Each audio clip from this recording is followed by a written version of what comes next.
अस्सलाम वालेकुम। आज की वीडियो में हम बात करेंगे कि अमेज़ॉन बिज़नेस की प्रॉफिटेबिलिटी किस तरह से निकालनी है। हर एसक्यू या हर इस्म की अलग से प्रॉफिटेबिलिटी मंथली, वीकली या क्वार्टरली, ठीक है, वो किस तरह से निकालेंगे। तो अम, चलते हैं, इस पर बात करते हैं। इसके लिए पहले आप जाएं सेल सेंट्रल में, रिपोर्ट्स पे क्लिक करें, पेमेंट्स पे क्लिक करें, उसके बाद डेट रेंज रिपोर्ट्स पे क्लिक करें, उसके बाद जनरेट रिपोर्ट पे क्लिक करें। अच्छा, ये आपके पास डायलॉग बॉक्स आ जाएगा। यहाँ पे ट्रांजैक्शन सेलेक्ट करें और अपना मंथ या कस्टम कोई भी डेट जो सेलेक्ट करनी है वो कर लें, ठीक है। उसके बाद रिपोर्ट जो होगी वो डाउनलोड कर लेंगे आप। अच्छा, रिपोर्ट जो है वो आपको कुछ इस तरह से शो होगी। ये आपकी रिपोर्ट है। यहाँ थोड़ा सा ऊपर वो डाटा होगा, उसको आप डिलीट कर दें और इसको डाटा में जाके फ़िल्टर कर दें। यहाँ पे आपको डेट शो कर रहा है। अच्छा, मैंने जो रिपोर्ट डाउनलोड की है वो क्वार्टर की है, लेकिन उसको मैंने मई में जो है फ़िल्टर कर लिया कि मुझे सिर्फ मई की ट्रांजेक्शन सिखाएँ। अच्छा, ये अमेज़ॉन की अपनी सेटलमेंट आईडी है। अच्छा, इसमें ऑर्डर का डाटा दिखा रहा है, एडजस्टमेंट दिखा रहा है, एफ बी ए रिइंबर्समेंट, आपको रिटर्न सिखाएगा, एडवर्टाइजिंग फ़ीस दिखा रहा है, पीपीसी की, यानी कि सारा इसमें डाटा आ रहा है। और ये जो रिपोर्ट मैंने डाउनलोड की है इसमें 2 एसेंस हैं, ठीक है। अब मैंने ये नाम चेंज कर दिया, उसके एक को प्रोडक्ट ए का नाम दे दिया, एक को प्रोडक्ट बी का नाम दे दिया। तो इसी तरह उसके एस के यूज़ आपको शो करेगा, एस के यू वन, और जो भी आपका एक्चुअल एस के यू है। प्रोडक्ट बी का एस के यू बी मैंने नाम रख दिया। क्वांटिटी आपने कितनी सेल की, ठीक है। मार्केट क्या थी आपकी, ये मार्केट यूके की है, अमेज़ॉन यूके इस रिपोर्ट में। Fulfilment, order city. अच्छा, टैक्स कलेक्शन मॉडल, ये जो टैक्स कलेक्शन मॉडल है इस अकाउंट पे अमेज़ॉन खुद रेट कर रहा है टैक्स, तो इसमें मार्केट फैसिलिटेटर आ रहा है कि अमेज़ॉन ने इसका टैक्स रेट किया है। अच्छा, प्रोडक्ट की सेल दिखा रहा है, इस पर टैक्स कितना है, ठीक है। टोटल ये प्रोडक्ट की कॉस्ट की सेल प्राइस हो गई। अब इस पर ये देखें, market place with held tax, यानी कि अमेज़ॉन ने कितना टैक्स आपसे डेट करके विद हेल्ड कर लिया, ये वो आ गया। इसके बाद सेलिंग फ़ीस आ गई अमेज़ॉन की, एफ बी ए फ़ीस आ गई। सेलिंग फ़ीस यानी कि रेफरल फ़ी, एफ बी ए फ़ीस, पिक पैक शिप की। अदर ट्रांजैक्शन फ़ीस में आपको पी पी सी के चार्जेस या कोई भी अदर जो चार्जेस हैं वो शो होंगे। और ऑर्डर्स अदर्स में उस पर कोई टैक्स है या कुछ और है तो वो शो होगा, और ये टोटल आपको जो भी अमाउंट शो हो जाएगा। अच्छा, अगर इस तरह से मैं यहाँ पे फ़िल्टर करता हूँ क्विकली, ऑर्डर्स, ये सारे ऑर्डर्स मुझे शो करेगा, सिर्फ ये ऑर्डर्स के, ठीक है। तो यहाँ से मैं अपना सिर्फ एक प्रोडक्ट भी सिलेक्ट कर सकता हूँ। तो अभी फ़िलहाल जो डाटा है मैं उसको रहने देता हूँ। अच्छा, इसी तरह रिफ़ंड अगर आपने देखना तो सारे ये रिफ़ंड आपको इसी मंथ के शो कर रहा है। तो अच्छा, सर्विसेज फ़ीस और ट्रांसफ़र्स ये दिखा देता हूँ क्या है।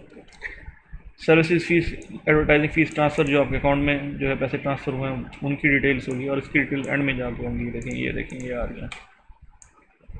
इसी तरह ये सब्सक्रिप्शन फ़ीस, अमेज़ॉन की मंथली जो चार्जेस होते हैं वो भी इधर आ रहे हैं। तो सारा ए टू जेड अकाउंट पे जो भी डाटा है वो सारा शो हो रहा है। एडवर्टाइजिंग फ़ीस, अच्छा, ये सारी आ रही है। तो अब इसकी हमने अकाउंटिंग बनानी है, प्रॉफिट एंड लॉस बनाना है एक एस के यू का, ठीक है।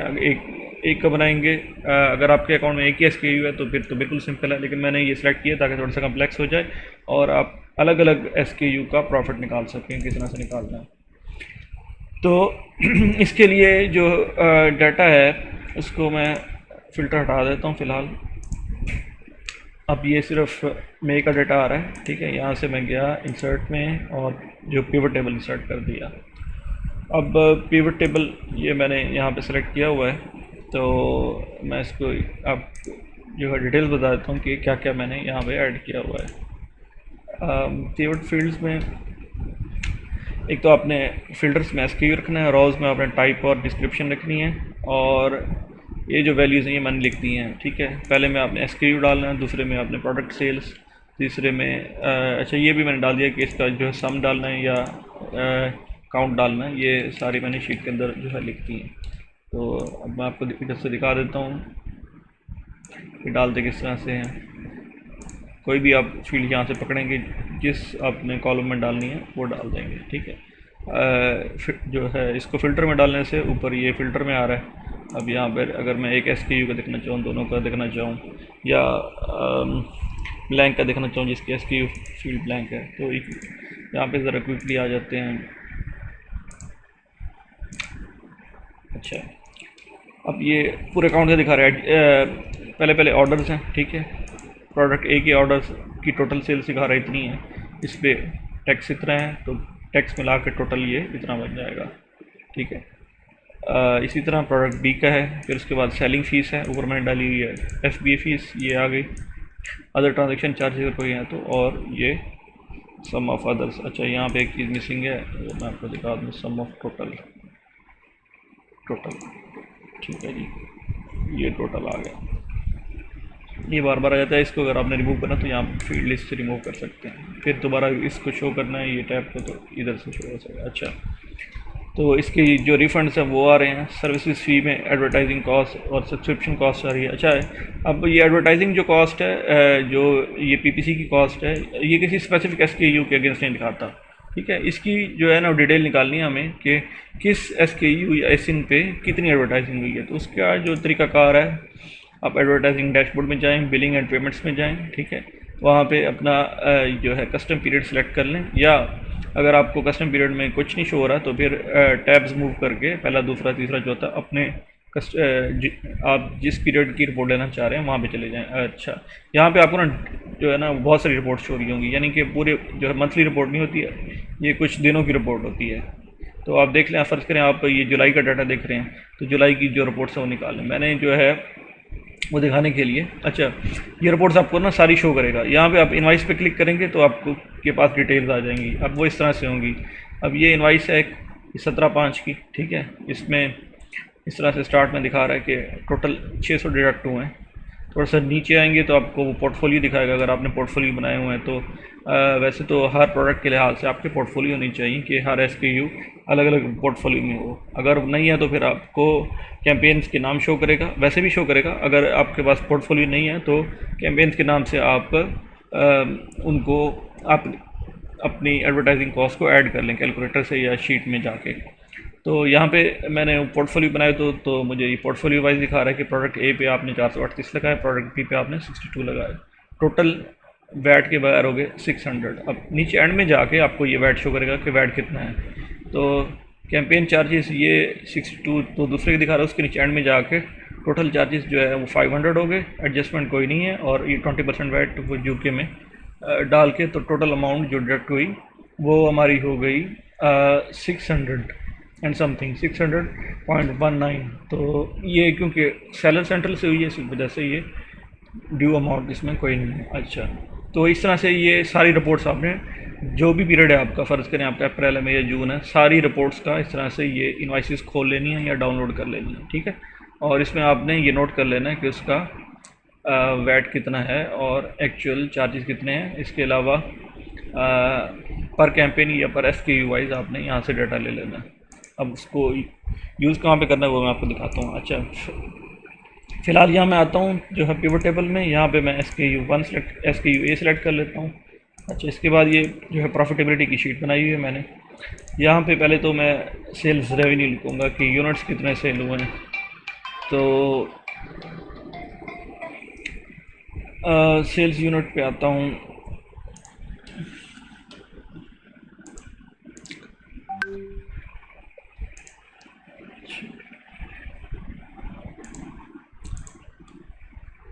यहाँ पे SKUs, काउंट ऑफ SKU, ठीक है जी। अच्छा, ये ऑर्डर है 5699, तो ये मैंने यहाँ से कॉपी किए 56 जो है 99 इधर डाल दिए। अच्छा, सम ऑफ प्रोडक्ट सेल्स, प्रोडक्ट की सेल्स आपने 17,145, तो ये मैंने डाल दी, ठीक है। ये इतने यूनिट सेल हुए और इसकी ग्रॉस सेल इतनी है। अच्छा, इस पर जो है टैक्स कितना हुआ है वो भी मैंने इधर डाल दिया, ये आ गया, सेल्स तो वही हैं।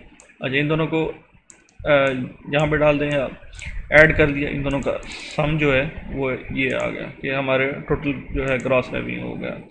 उसके बाद प्रोडक्ट A SKU का हमने कॉस्ट ऑफ गुड सोल्ड निकाली है, ठीक है, कि हमारी सेल प्राइस क्या है। इसके लिए हमें एक यूनिट जो है जितने का पड़ रहा है वो, और यहाँ से हमने टोटल यूनिट्स लिख दिए, तो ये आ गए। अब इसका टोटल ये मल्टीप्लाई बाय अमाउंट होगी, अमाउंट और यूनिट्स मल्टीप्लाई हो गए तो ये टोटल हो गया, ठीक है, ये सारा टोटल आ गया। अच्छा, अब आ जाते हैं नीचे इसके PPC पे। PPCP में आखिर में आता हूँ, ज़रा पहले और चीज़ें पे आ जाएँ। अच्छा, अमेज़ॉन फ़ीस पे आ जाएँ। सेलिंग फ़ीस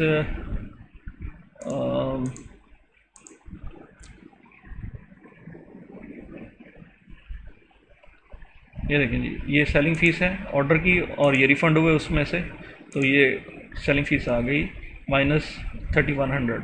तो ये -3100 मैंने यहाँ से कॉपी करके डाल दी, ये ग्रैंड टोटल से, ठीक है। इसके अलावा FBA फ़ीस है इस तरह 5000, वो ये आ रही है, ठीक है। ये रिफ़ंड से जो वापस आए उसको निकाल के ये फ़ीस आ गई, तो ये हो गया। अदर फ़ीस अगर कोई है तो वो डाल देंगे। अदर फ़ीस में एडजस्टमेंट्स में आप देख सकते हैं, ये देखें ये आ रही है, तो ये डालनी है तो ये इनको इधर डाल दें, ठीक है। तो मैं इस तरह करूँगा, इसके नीचे यहाँ पे डालूँगा। तो अदर फीस मैंने यहाँ नहीं डाली, ये टोटल आ गई फ़ीस। अच्छा, इनसे नेट प्रॉफिट जो आ रहा है वो ये है। अब अदर चार्जेस में मैं इनको डाल देता हूँ, ये तो मैंने कॉपी किए, और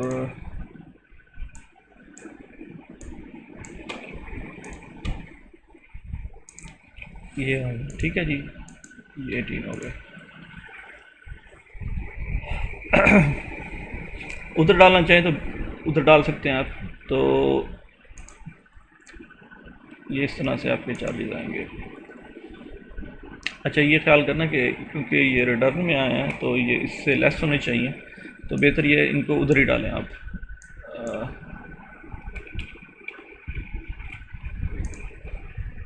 टोटल मैं लिख देता हूँ इसका, ये अदर फीस में ये डाल दी, ठीक है। अच्छा, मैं जो कह रहा था कि ये माइनस में है और ये हमें वापस आए हैं चार्जेस, बेसिकली ये चार्जेस नहीं हैं, ये हमें एडजस्टमेंट आई है। तो अदर चार्जेस में ये हमारे नेगेटिव में हैं, ये पॉजिटिव में, तो ये एडजस्ट हो के हमारे 8171 हो गए। 8171, ये था हमारा 8190, तो उसमें से 18 माइनस हो गए। अच्छा चलें, ये आ गया टोटल। अच्छा, अब ये वाला जो दिखा रहा है हमें, ये सम करके दिखा रहा है कि इनका सम प्रॉफिट टोटल कितना हो रहा है आपको। अच्छा, अब इसमें एक चीज़ आप ऐड कर दें, चार्जेस टैक्स डिडक्टेड। अच्छा, टैक्स जो डिडक्ट हुआ है हमारा वो है जी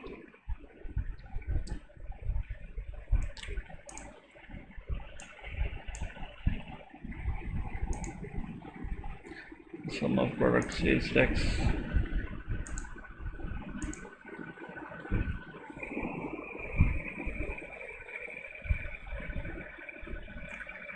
shipping tax, marketplace without tax, ठीक है जी, ये आ गया।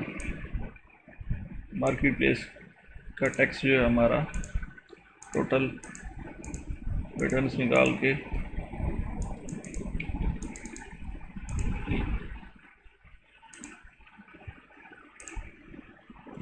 ये हो गया, तो ठीक है जी, ये हमारा टैक्स हो गया।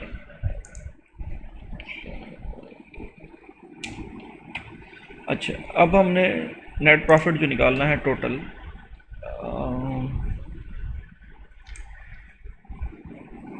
ये हमारे सारे चार्जेस हो गए, इसको हम इस तरह से कर लेते हैं, ठीक है जी, ये चार्जेस। तो नेट प्रॉफिट जो हमारा हो गया वो हो गया ग्रॉस रेवेन्यू माइनस ये टोटल हमारा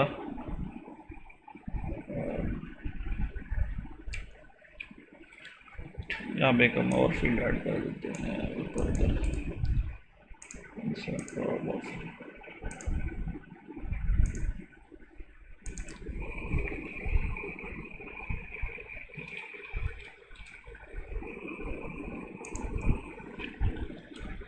टोटल डिडक्शंस, अच्छा ये जो है ना, ये हमने लिया हुआ गलत, इसको हटा देते हैं। तो टोटल डिडक्शंस जो हमारी हो गई वो हो गई सम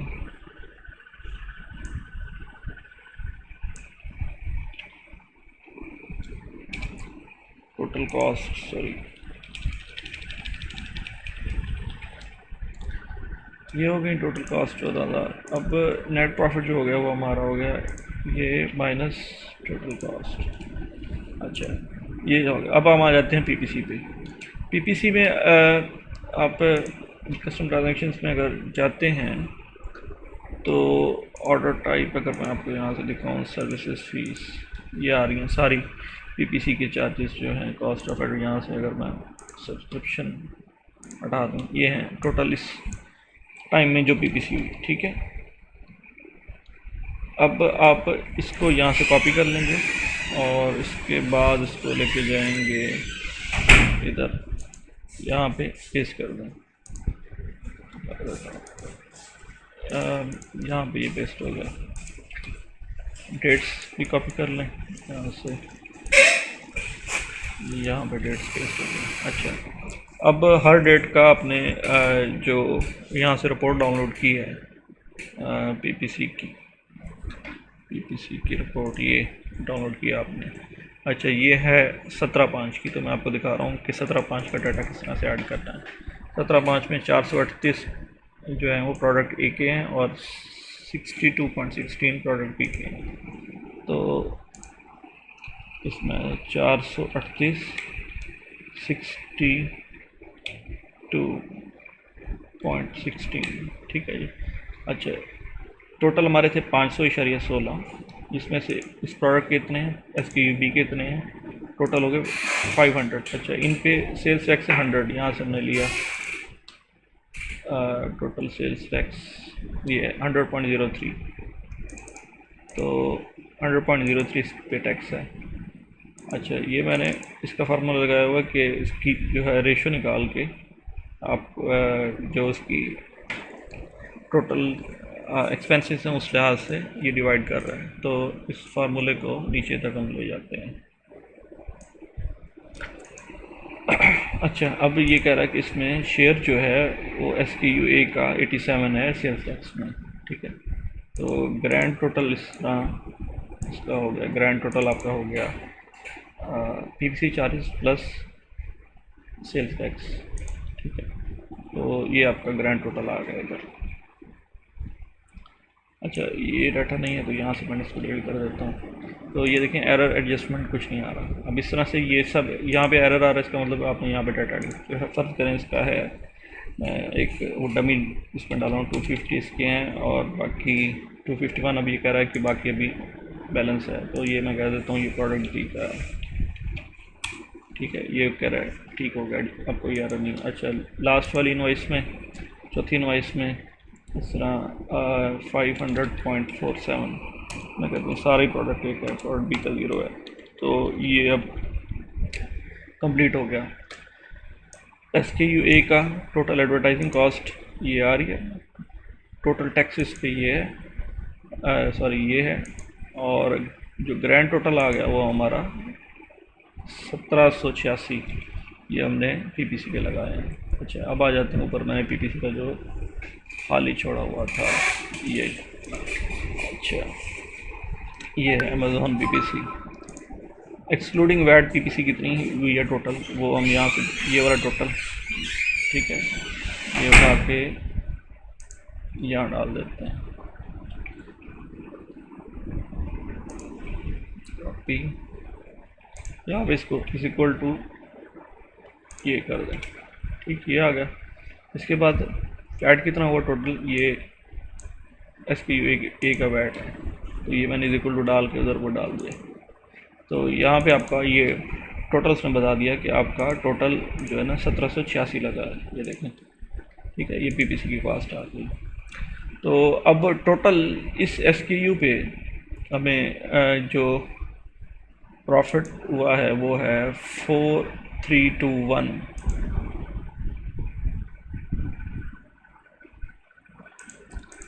ठीक है जी, 4321 ये जो है टोटल प्रॉफिट हुआ हमें इस एसकेयू पे। तो इस तरह से आपने एक एसकेयू का ये डाटा निकालना है। अब अच्छा, इसमें जो है ना एडवर्टाइजिंग कॉस्ट तो है, लेकिन हमने क्या नहीं ऐड किया इसमें, कुछ चीज़ें इसमें नहीं ऐड, वो मैं आपको दिखा दूँ। वो अकाउंट बेस्ड है, हम ये जिस तरह से है जर्नल एडजस्टमेंट है, ये आपकी डेली कितनी है, ये 56 है। ये नहीं डली इसमें, क्योंकि ये जनरल एडजस्टमेंट है, पता नहीं किस चीज़ की है, तो हमें ये देखनी पड़ेगी क्या है ये, क्लियर क्लियर एफ इन्वेंट्री%। अच्छा चलो एडजस्टमेंट। अब ये किसी SKU के अगेंस्ट नहीं है, $2 उसने में दिए FP इन्वेंट्री एडजस्टमेंट। तो इस तरह की जो है ना कॉस्ट है या रीइंबर्समेंट है, अब ये पैसे हमारे एक्चुअली ये डिडक्ट हुए माइनस में है, तो इसको हम आधे आधे डिवाइड करके इधर डाल सकते हैं कि 56.76 डिवाइडेड बाई 2, तो 28.37 में इसको इधर डाल देता हूँ।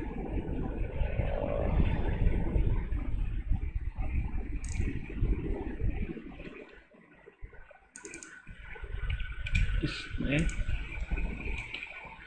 जनरल एडजस्टमेंट शेयर इक्विटी, ये हमने हाफ शेयर डाल दिया, ठीक है, जनरल एडजस्टमेंट की शेयर। अच्छा इस तरह FBA इन्वेंट्री है, ये तो इन्वेंट्री फी, FBA इन्वेंट्री फीस है, डिस्पोजल फीस, स्टोरेज फीस है। अब ये स्टोरेज फीस को आप देख लें, ये हमने डाली तो नहीं थी, देख लेते हैं क्या है ये, इसके अगेंस्ट है स्टोरेज फीस। अब ये भी किसी SKU के अगेंस्ट नहीं है, तो इसको भी आप हाफ करके डाल देंगे, ठीक है, इसको भी हाफ करके आप डाल दें। अच्छा वहाँ पर इसके अलावा ऑर्डर्स हो गए, रिफ़ंड हो गए, अच्छा एडवर्टाइजिंग कॉस्ट हो गई, सब्सक्रिप्शन कॉस्ट हो गई, और ट्रांसफ़र, ये जो हमारे अकाउंट में ट्रांसफ़र है इसको डालने की ज़रूरत नहीं है। तो इस तरह से आप इसकी प्रॉफिटेबिलिटी निकाल लें। यहाँ पे आपने स्टोरेज कॉस्ट भी डाल देनी है कि हाफ हमने करके डाल दी। तो आई होप आपको इसकी समझ आ गई। अगर कुछ क्वेश्चन है तो ज़रूर बताइएगा।